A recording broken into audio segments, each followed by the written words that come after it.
지켜주세요. 저작권 및 초상권. 여러분, 강의하기 전에 저작권 및 초상권에 대해 꼭 지켜줄 예절을 안내하겠습니다. 첫 번째, 수업과 관련된 영상의 일부를 불법으로 캡처하거나 유출할 경우. 두 번째, 수업에서 제시된 자료를 무단으로 타인에게 제공할 경우.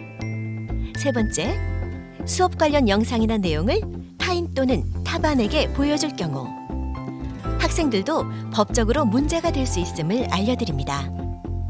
그러므로 수업에 제공한 영상과 사진을 학습의 목적으로 사용하시고 그 어떤 2차적 작업을 하지 않기를 당부드립니다. 여러분, 안녕하세요. 오늘의 주제는 효율적인 시간 관리를 통한 자아 존중감 향상입니다. 이번 여행은 여러분의 친구인 지니가 함께 할 것입니다. 지니야, 안녕? 네 얼굴을 보니 고민이 있어 보이는데? 네, 선생님. 이제 얼마 안 있으면 기말고사가 다가오고 있는데 어떻게 해야 될지 모르겠어요. 아, 그렇구나. 어떤 부분이 걱정되는지 선생님한테 말해줄 수 있겠니? 네. 복습이 중요하다는 건 알겠는데 정작 어떻게 복습해야 할지 모르겠어요. 또 두 번째는 자투리 시간을 제대로 활용하지 못하고 있는 것 같아요. 그리고 세 번째는 공부할 때 집중이 안 돼서 고민이에요. 어떡하죠?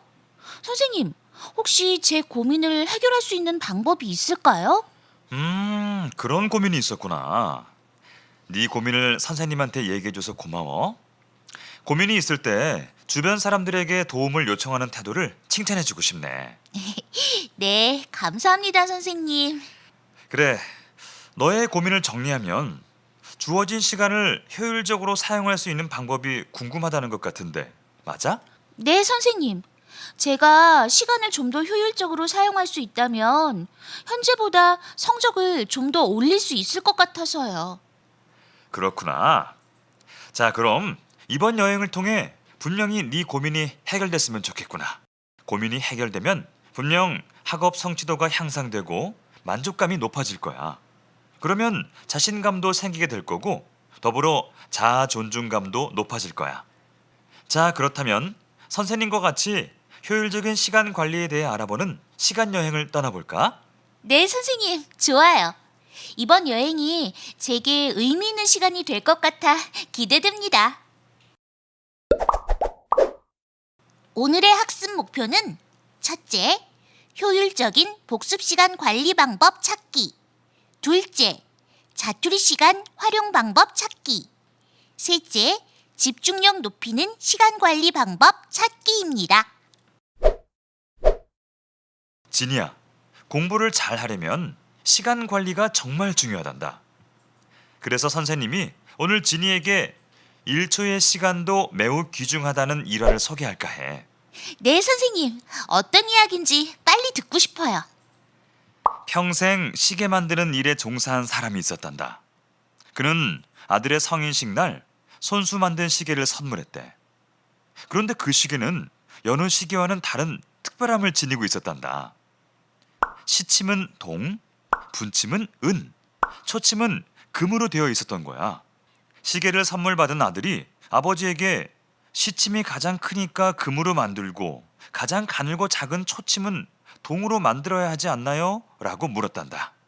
그런데 아들의 질문에 아버지는 초침이야말로 금으로 만들어져야 한단다. 왜냐하면 초를 잃는 것은 세상의 모든 시간을 잃는 것과 마찬가지이기 때문이지 라고 말씀하셨어. 그리고 아버지는 아들의 손목에 시계를 채워주면서 말을 이어갔어. 초를 아끼지 않는 사람이 어떻게 시간과 분을 아낄 수 있겠니? 세상 만사가 순간에 의해 결정될 수도 있다는 걸 명심하고 너도 이제 곧 성인이 될 테니 앞으로 1초의 시간도 소중하게 여겼으면 좋겠구나. 지니야, 이 이야기를 들으니 어떤 생각이 들어? 저는 그동안 초는 물론이고 분도 하찮게 여겼던 것 같아요. 그랬구나. 그동안 시간을 어떻게 사용했는데? 저는 10분이나 20분 정도의 시간을 짧은 시간이라고 여기고 그냥 친구들과 잡담하면서 시간을 허비했던 것 같아요. 그랬구나. 그럼 지금부터 어떻게 하고 싶니? 앞으로는 짧은 시간도 잘 활용하고 싶어요. 그런데 막상 어떻게 해야 할지 잘 모르겠어요. 그래, 그럼 지금부터 네 고민에 대한 해결 방법에 대해 같이 찾아보도록 하자. 네, 선생님. 지금부터 지니의 첫 번째 고민인 효율적인 복습 시간 관리 방법에 대해 알아보도록 하겠습니다. 지니의 고민에 대한 해결책은 1. 목차를 활용하여 복습하기. 2. 5단계 공부법 활용하여 복습하기. 3. 아는 내용과 모르는 내용 구분하여 복습하기입니다. 그럼 지금부터 자세히 살펴보도록 하겠습니다. 첫 번째 해결책인 목차를 활용하여 복습하기에 대해 설명하겠습니다. 이것은 목차를 보면서 공부한 내용을 떠올리며 적어보는 복습법입니다. 이렇게 공부하면 전체 내용을 체계적으로 잡을 수 있고 무작정 외우기보다 목차 순서대로 이해하면서 복습하기 때문에 쉽게 암기할 수 있습니다. 그리고 단원별 내용이 헷갈리지 않아서 시험 칠 때 많은 도움이 됩니다. 또한 등 하굣길에 혼자 목차 순서를 떠올리면서 복습할 수 있는 장점이 있습니다. 목차 공부법을 좀 더 효율적으로 사용하려면 공부한 내용을 목차를 활용해 친구들이나 부모님 앞에서 설명해 보세요. 그렇게 하면 공부한 내용을 완전히 자기 것으로 소화할 수 있을 것입니다. 다음은 5단계 공부법입니다. 왜 5단계 공부법이냐고요? 그것은 심리학자 에빙하우스가 똑같은 내용을 적어도 5번 정도 반복할 때 학습의 효과가 극대화된다고 발표한 연구 결과가 있습니다. 물론 사람에 따라 또는 반복하는 횟수에 따라 약간의 차이가 있을 수도 있습니다. 5단계 공부법 1단계는 예습하기입니다. 예습은 5분에서 10분 정도가 적당합니다. 예습을 하게 되면 수업이 기대되기도 하지만 수업 내용에 대한 이해도가 달라집니다. 예습을 하게 되면 아는 내용과 모르는 내용이 구분되기 때문에 수업 시간에 좀 더 효율적으로 집중을 할 수 있습니다. 2단계는 집중해서 수업 듣기인데 예습을 한 친구들은 아는 내용이 나오면 편안하게 수업을 듣고 모르는 내용이 나오면 좀 더 집중력을 발휘해서 듣게 되어 선택과 집중을 효율적으로 할 수 있습니다. 그래서 효과적인 수업을 위해서는 예습이 아주 중요합니다. 3단계는 쉬는 시간을 활용해 2분간 복습하기입니다. 좀 더 적극적으로 하고 싶은 친구가 있다면 쉬는 시간 10분 중 2분은 앞 시간 수업 내용을 복습하고 2분은 다음 시간 수업 내용을 예습하면 좋을 것 같아요. 그리고 나머지 6분은 자유롭게 활용하면 됩니다. 4단계는 저녁 시간이나 자율학습 시간에 오늘 배운 내용을 꼼꼼하게 정리하면서 복습합니다. 마지막 5단계는 주중에 배운 내용을 주말을 이용해서 한 번 더 복습하세요. 이렇게 똑같은 내용을 5번 정도 복습하게 되면 시험 준비 기간에 심리적 부담이 줄어들 뿐 아니라 아는 내용이 많아져서 공부하는 것이 예전보다 더 즐겁게 느껴질 거라 생각합니다. 다음은 아는 내용과 모르는 내용 구분하기 복습하기입니다. 아는 내용과 모르는 내용을 구분하여 복습하는 방법은 1. 학습할 내용을 먼저 눈으로 읽기. 2. 중요한 내용 연필로 긋기. 3. 연필로 그은 내용 중 모르는 내용 파란색으로 긋기. 4. 파란색으로 그은 것 중 모르는 내용 빨간색으로 긋기. 5. 빨간색으로 그은 것 중 모르는 내용 형광펜으로 긋기. 6. 형광펜으로 그은 내용 중 모르는 내용 여백에 정리하기. 공부할 때 가장 중요한 것은 아는 내용과 모르는 내용을 구분하는 것입니다. 이렇게 하면 복습을 좀 더 효율적으로 할 수 있기 때문입니다. 무작정 반복하는 것은 시간도 낭비되고 학습의 효율성도 떨어집니다. 다음은 지니의 두 번째 고민인 자투리 시간 활용 방법에 대해 알아보도록 하겠습니다. 진이의 고민에 대한 해결책은 1. 수업 일지 쓰기 2. 10분 학습법 실천하기 3. 포스트잇 활용하기입니다. 지금부터 하나하나 살펴보도록 하겠습니다.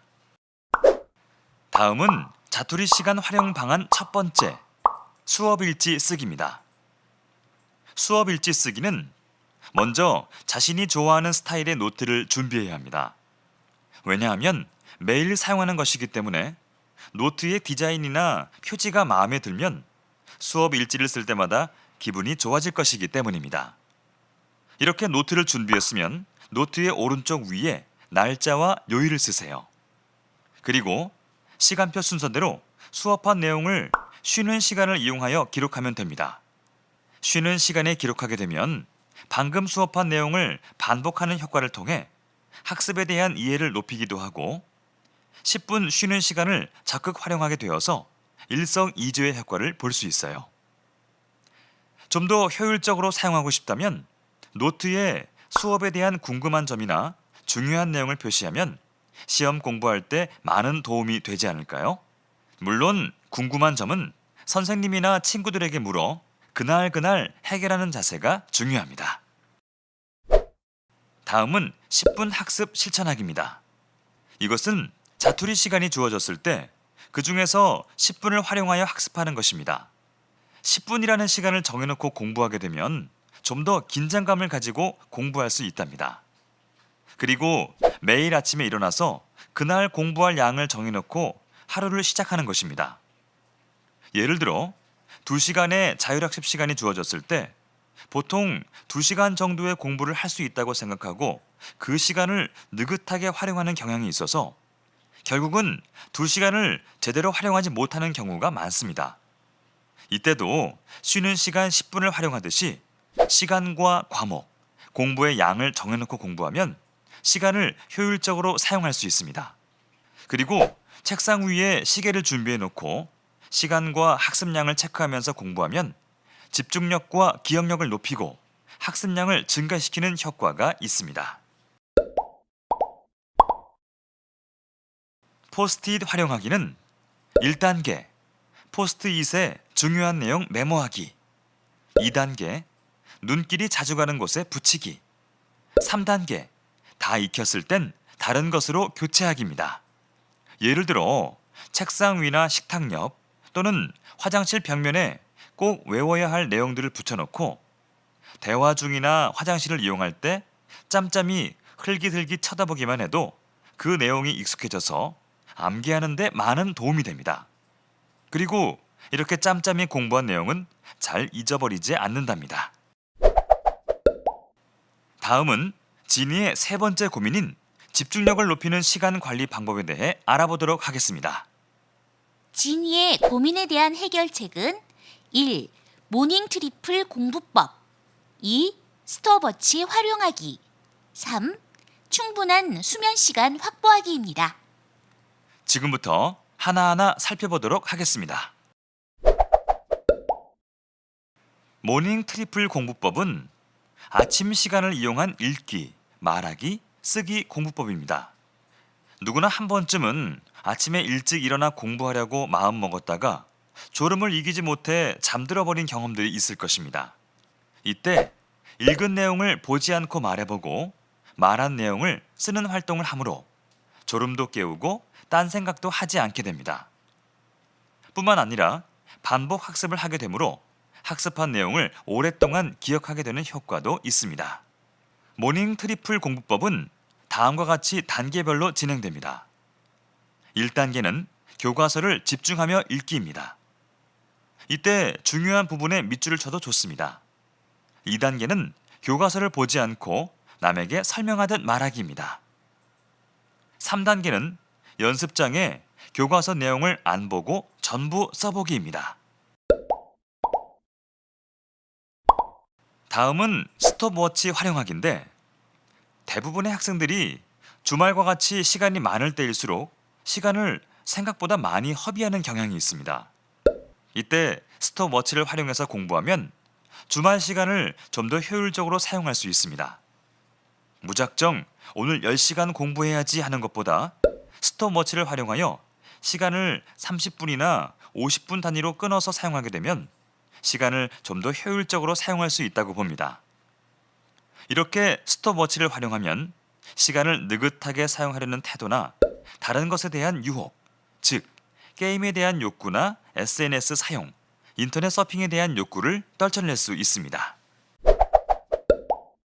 다음으로 집중력을 키우기 위해서 무엇보다 중요한 것은 충분한 수면 시간을 확보하는 것입니다. 충분한 수면 시간을 확보하기 위해서는 1. 매일 같은 시각에 자서 같은 시각에 일어나기. 2. 잠들기 전 걱정 인형에게 걱정 털어놓기. 3. 수면 공간은 완전 암흑이 되도록 할 것. 4. 인면 의식이 있으면 치르기입니다. 인면 의식으로는 개인의 선호도에 따라 다르겠지만 잠옷 갈아입기, 따뜻한 물로 샤워하기, 간단한 스트레칭 등이 있습니다. 예를 들어 잠옷 갈아입는 인면 의식을 습관적으로 하다 보면 잠옷을 갈아입음으로써 뇌가 잠자는 준비를 자동적으로 하게 되는 효과가 있다고 합니다. 다음은 진로 시간에 활용할 수 있는 토의 주제입니다. 1. 시간을 잘 관리해서 얻는 이점과 잘 관리하지 못해서 얻는 손해에 대해 토의해 보자. 2. 자신의 시간 관리 방식 중에서 잘하는 점 3가지와 취약한 점 3가지를 찾아 말해보자입니다. 토의를 하게 되면 학습에 대한 의욕이 생기고 더 나아가 다른 친구들의 공부법을 공유하므로 자신만의 공부법을 찾게 되는 좋은 기회가 될 것입니다. 오늘 배운 내용을 정리하면 다음과 같습니다. 1. 효율적인 복습 시간 관리 방법. 2. 자투리 시간 활용 방법. 3. 집중력을 키우는 방법에 대해 알아보았습니다. 진이야, 오늘 너의 고민을 해결하기 위한 방법에 대해 알아봤는데 어때? 좀 도움이 됐니? 네, 선생님. 오늘 제 고민을 해결해 주셔서 너무 감사해요. 선생님께서 알려주신 방법을 꼭 실천해 성적을 올리도록 노력할게요. 그래, 좋은 생각이야. 꼭 성공할 수 있도록 응원할게. 성적이 오르게 되면 성취감을 얻게 되고 이것이 바로 자신감으로 연결된단다. 자신감은 또 자아 존중감으로 연결이 될 거야. 어쨌든 이번 여행이 너에게 도움이 되었다니 선생님도 너와 함께한 이번 여행이 보람 있는 여행이었던 것 같다. 저의 성장을 위해 많은 도움을 주셔서 감사합니다. 이상으로 효율적인 시간 관리를 통한 자아 존중감 향상 수업을 마치겠습니다.